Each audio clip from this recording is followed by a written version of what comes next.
Buenas noches. Empezamos con la investigación cualitativa.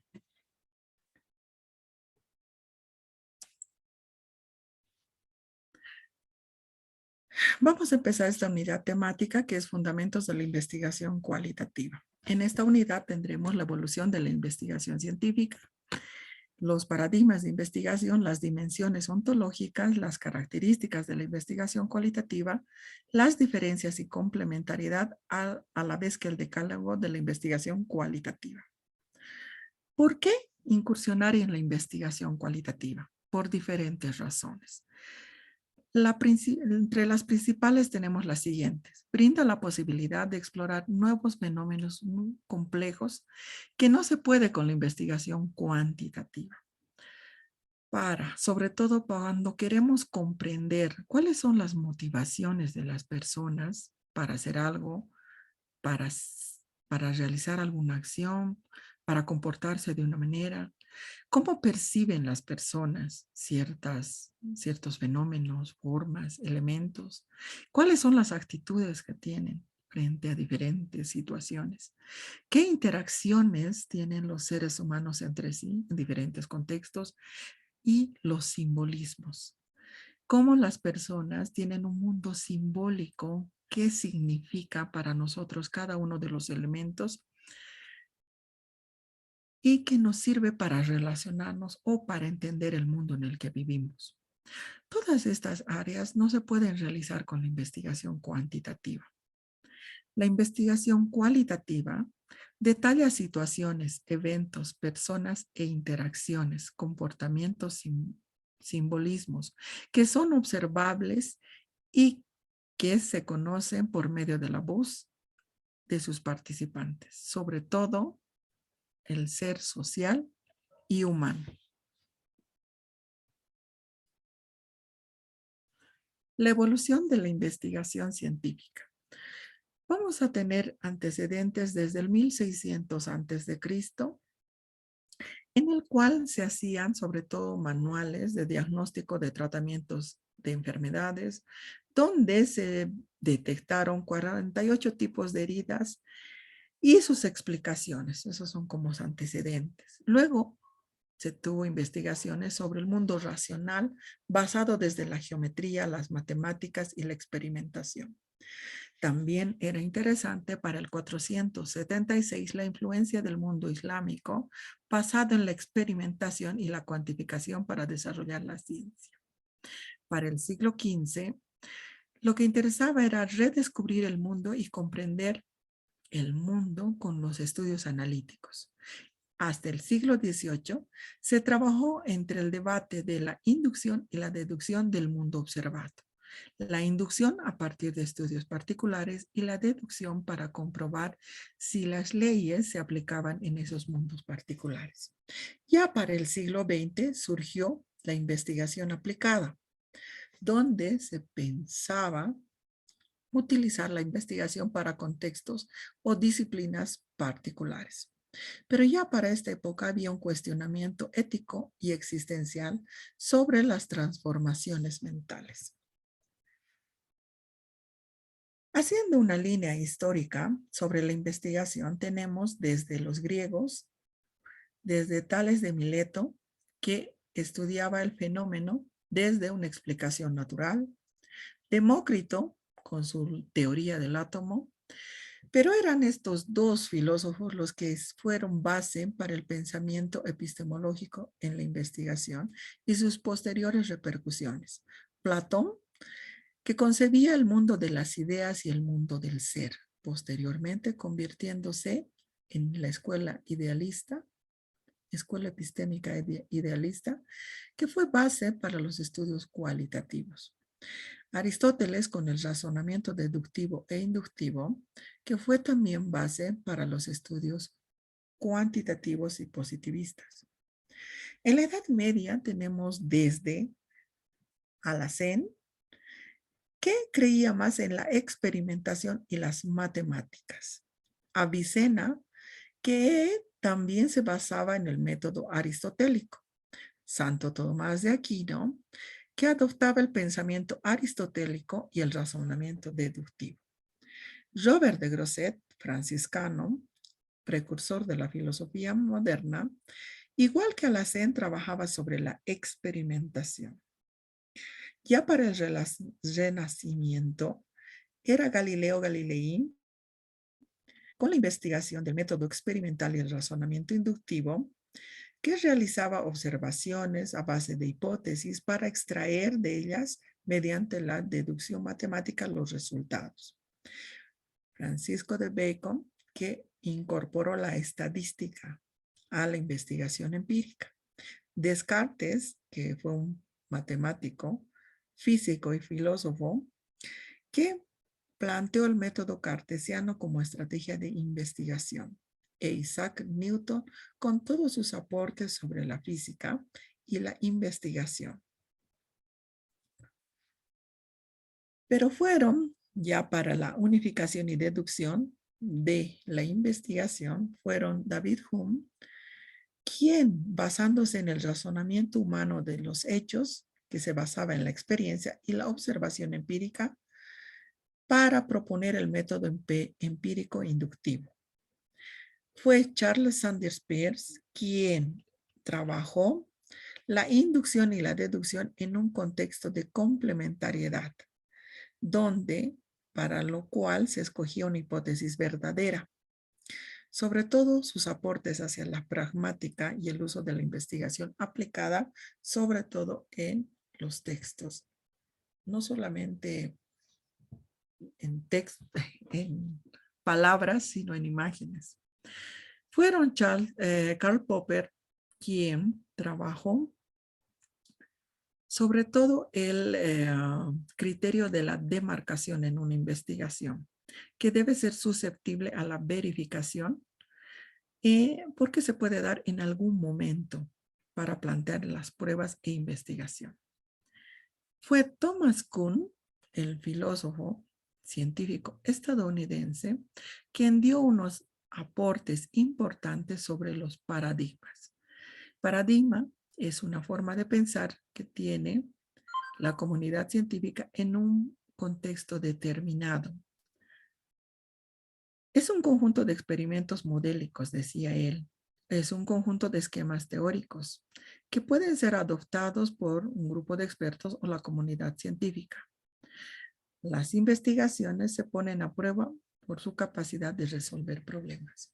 Posteriormente o paralelamente a Thomas Kuhn, también existía Lakatos, quien propugnaba la revolución científica. Las revoluciones científicas surgían cuando un paradigma ya no podía responder científicamente a los cuestionamientos. Es así que había la necesidad de buscar otras formas de responder a esta realidad. A esto Lakatos llamaba revoluciones científicas. Estas revoluciones científicas hacían posible que se cambie de paradigmas frente a un objeto de investigación. Es fundamental para un investigador determinar el paradigma. Saber de las formas y el proceso investigativo, relacionarse con el fenómeno investigativo y vincularse con las metodologías. Hablando de paradigmas, tenemos el positivismo y el pospositivismo o neopositivismo, también conocido por otros, los paradigmas comprensivo y naturalista y el paradigma interpretativo, a la vez que el paradigma sociocrítico. El paradigma positivista es aquel que busca que la realidad, sostiene que la realidad es objetiva. Por lo tanto, puede ser aplicada en ciencias físicas y naturales. Estudia sobre todo las relaciones causa y efecto. Es un proceso lineal, contrario a las investigaciones y paradigmas comprensivos, naturalistas y críticos. En este tipo en el positivismo, lo que interesa es la verificación y la contrastación de la hipótesis. La realidad para este paradigma es simple porque se puede contar, medir, tocar. Es tangible porque puede ser percibida por cualquiera de los sentidos y es convergente y fragmentada sobre todo porque se saca una parte del objeto de estudio y no se lo estudia en su contexto. Existe una relación alejada entre el investigador y el objeto a ser investigado. Propone sobre todo el diseño empírico experimental. Se ensambla dentro del modelo hipotético deductivo y experimental. Sobre todo le interesa el control de las variables. El pospositivismo es una mirada más moderna al positivismo, donde se percatan que se observa imperfectamente las teorías y las condiciones iniciales de la investigación. El conocimiento es conjetural, hipotético y puede ser revisable. Es cuantitativo, pero tiene una visión más flexible. Los resultados son probabilísticamente ciertos, no siempre son verdaderos, sino probabilísticamente. Es lógico y la explicación es de inferencia lógico-deductivo. Desea la objetividad, pero ya se percata que es imposible conseguirla. Solamente sugiere mantenerse lo más cercanamente posible hacia la objetividad. El investigador aún así sigue siendo distante. Los juicios valorativos son diferentes, deben evitarse en este tipo de investigación. En cambio, el paradigma comprensivo naturalista, en este existen múltiples realidades. Se percatan de que los conocimientos y las realidades son múltiples. Son contextuales y conformadas por valores sociales, políticos y culturales. El conocimiento se obtiene de forma inductiva. La investigación es constantemente circular, constantemente se revisa y emergente, porque pueden surgir nuevos ajustes en la investigación y pueden surgir nuevos hallazgos que pueden repercutir en ajustar constantemente la investigación. El sujeto investigador es reconocido y reconoce su subjetividad. Hay que entender la subjetividad también de las personas investigadas. El interpretativo, también denominado fenomenológico y humanista y etnográfico, centra su estudio en los significados y acciones humanas. Busca supuestos relacionados de las costumbres. Profundiza el conocimiento de la realidad.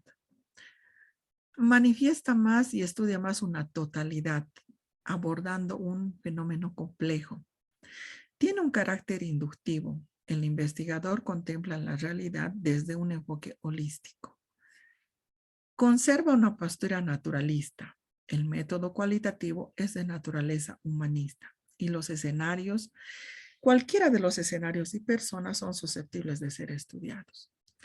El paradigma sociocrítico, más allá, busca promover la autonomía racional de los seres humanos, sobre todo enseñarles a reflexionar crítica y conjuntamente para transformar su realidad.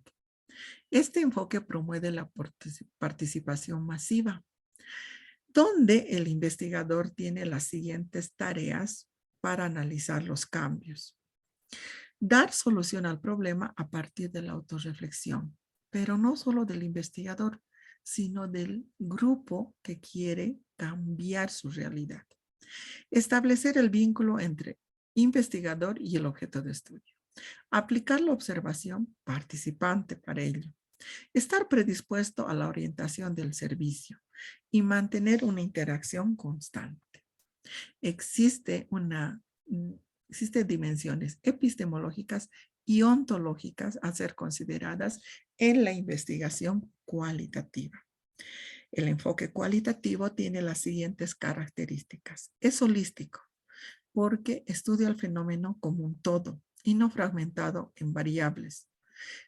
Es un todo que está relacionado con un contexto en un momento histórico determinado, en una situación social, cultural, económica y etcétera, de otro tipo de elementos que dan a entender ese todo, el fenómeno. El conocimiento es intensivo no trabaja tanto sobre la cantidad de elementos a conocer, sino la profundización de estos elementos. No pretende, como el positivismo, generar leyes, sino más bien estudiar casos específicos, casos individuales para unirlos y si es que los une en una generalización ideográfica. La realidad no es estática, sino está constantemente cambiando. Los investigadores no son neutrales e imparciales, sino son subjetivos. Existe un mundo subjetivo y reconoce este mundo subjetivo. Se enfoca en la acción y el cambio, porque se implica y se compromete con este cambio, para lo cual utiliza ciertas dimensiones. La dimensión del EMIC. Debe el investigador empaparse de los símbolos, valores, representaciones para comprender este fenómeno y ayudar a traducir en la difusión. Esta traducción de la difusión se llama el étic. El étic viene de una ascendencia lingüística. ¿Qué quiere decir? Es no entender a cabalidad ese lenguaje, que es la situación del fenómeno, pero ayudar a que otro la comprenda y de hecho tratar de comprenderla. Es una pseudo comprensión. Lo que no es la investigación cualitativa. No es una simple técnica de recogida de datos. No es solamente técnicas, la investigación cualitativa. No es una metodología útil cuando hay pocos casos, porque no queremos utilizar la investigación y el muestreo probabilístico sobre todo. No es una investigación donde todo se puede hacer y se puede especular, sino todo lo contrario. No es solamente una metodología que no requiere cierto grado de formación académica, sino, como decía, todo lo contrario, necesita mayor pericia del investigador. ¿Por qué hacer una investigación cualitativa? Primero, por la visión paradigmática. No hay un único modo de hacer la ciencia. Hay varias formas de hacer ciencia. El ser humano eh, también tiene que ver con el por qué realizamos esta investigación, porque nos interesa más conocer al ser humano, cómo se presenta, cómo es este ser humano. Las nuevas teorías, nuevos problemas que se requieren, nuevos enfoques que queremos utilizar.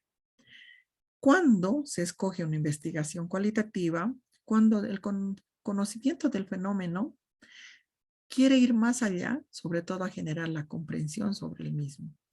O cuando el conocimiento es vasto, pero hay que identificar nuevas perspectivas de ese fenómeno.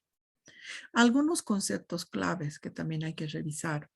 La complementariedad, ver al fenómeno desde diferentes ángulos, que son multimétodos. No se puede utilizar solamente un método para entender el fenómeno, sino varios. Eso se llama complementariedad. El objeto de estudio es el que determina con qué técnicas vamos a comprender al fenómeno. Por lo menos para aquello hay que triangular con tres. Son tres aristas que nos permiten ver el fenómeno y esto se complementa con la tríada hegeliana: la tesis, la antítesis y la síntesis. La tesis puede ser aplicada con una técnica en la que obtenemos un resultado, digamos positivo. La antítesis es aplicar otra técnica con la que podemos obtener otros resultados, que a veces pueden dar negativos. Y la síntesis es utilizar otra técnica que nos permite entender la tendencia hacia lo positivo o hacia lo negativo en nuestros resultados. Así eso se refiere la triangulación. El muestreo teórico o intencional es otro término clave también a entender. Aquí es los criterios. En el muestreo teórico o intencional es sobre todo, ¿cuál es la intención? ¿Por qué quiero conocer este tipo de posición acerca del fenómeno? Y el muestreo teórico es qué características debe cumplir ese grupo humano o esa persona para que forme parte de nuestra muestra. La retroalimentación constante es mejorar el trabajo constantemente, ya sea en el diseño, en la muestra o en el tiempo, ampliar, disminuir el tiempo, aplicar otros tiempos, adaptarse para mejorar las situaciones, lo que dicen algunos autores. Y la saturación se refiere a cuando la cantidad numerosa de intentos para obtener una inducción analítica. ¿Esto qué quiere decir? Cuando tenemos la mayor cantidad de datos y encontramos los mismos resultados, es que estamos llegando a una saturación. Saturación teórica también se da cuando repetimos y leemos la mayor cantidad de textos sobre un objeto de estudio y ya no encontramos nada más acerca de esto, sino constantemente encontramos lo mismo y hemos llegado a una saturación teórica. Todo esto para lograr una inducción analítica. ¿Qué es la inducción analítica? La inducción analítica es lo que determina el criterio de calidad de la investigación. Es cuando se evidencia sobre todo la contradicción. No necesitamos saber que está bien nuestra propuesta o nuestra aplicación, sino cuáles son las sugerencias para mejorar constantemente esto. Esto nos da la posibilidad de mejorar cada vez nuestra investigación. La negociación de los significados radica en la comprensión de los significados en las situaciones y los contextos concretos. La posibilidad de retroalimentarnos y negociar con estos resultados. Algunos aspectos y características de la investigación cualitativa y la investigación cuantitativa. Las bases teóricas. La interdependencia entre sujeto y sujeto, sujeto que investiga y sujeto que es investigado, es prioridad en la investigación cualitativa. Le interesa el contexto y la presencia de estos valores. Mientras que en la investigación cuantitativa hay un dualismo y una separación entre el sujeto investigador y el objeto o lo investigado. No le interesa el contexto. Hay ausencia de valores, no se sabe. El objetivo. La investigación cualitativa le interesa compartir significados, es inductiva y el conocimiento es intensivo y lo que le interesa es profundizar. Versus a lo cuantitativo, le gusta contar los hechos para predecir. Es deductiva porque parte de general para comprobar en un caso específico. El conocimiento es extensivo por los muestreos que tiene y le interesa generalizar los resultados. El equipo del investigador en lo cualitativo es subjetivo y se inmersa en el contexto. En lo cuantitativo es objetivo y no le interesa el contexto. Los diseños en lo cualitativo son flexibles, abiertos y orientados al descubrimiento. Y en lo cuantitativo, preestablecido, cerrado, lineal y de comprobación. La muestra es intencional y razonada, flexible, conveniente y suficiente. El tamaño está prefijado en lo cuantitativo y es probabilístico. Los datos son observaciones, narraciones, textos, datos, son instrumentos flexibles, mientras que en lo cuantitativo son numéricos estandarizados, generalmente basados en la estadística o alguna otra técnica o herramienta matemática. Los análisis en lo cualitativo son de naturaleza inductiva, longitudinal en la investigación y en lo cuantitativo es deductivo al finalizar la recogida de datos. Debe existir una complementariedad ya sea en lo cuantitativo como en lo cualitativo, ya por diferentes tipos de diseños. Diseño secuencial explicativo, donde el componente cuantitativo es seguido del cualitativo. El diseño secuencial exploratorio, lo cualitativo es seguido del cuantitativo. El de triangulación utiliza 3 técnicas para complementar. Y el diseño complementario, los componentes cualitativos y cuantitativos son concomitantes, o sea, ambos se complementan. El decálogo de la investigación cuantitativa. La investigación es inductiva, parte de casos particulares. El investigador es muy holístico porque estudia todo el fenómeno en sus contextos. Es sensible a los efectos que él mismo puede causar en este objeto de estudio. Entiende a las personas dentro de sus marcos de referencia, su contexto, como decíamos. Aparta las creencias, valores, perspectivas y predisposiciones. No tiene que ir con una mente abierta a la investigación. Todas las personas son interesantes y sus perspectivas son valiosas por eso. Los métodos que utiliza son más humanistas, simbólicos, dialógicos y subjetivos. Enfatizan la validez y la no fiabilidad. Todas las personas y escenarios son dignos de estudio. Y como muchos dicen sobre Taylor y Bodgan, es la investigación cuantitativa, realizarla es un arte. Bueno, continuamos la siguiente sesión con estas fases diferentes fases que existen en los diseños de investigación cualitativa. Muchas gracias.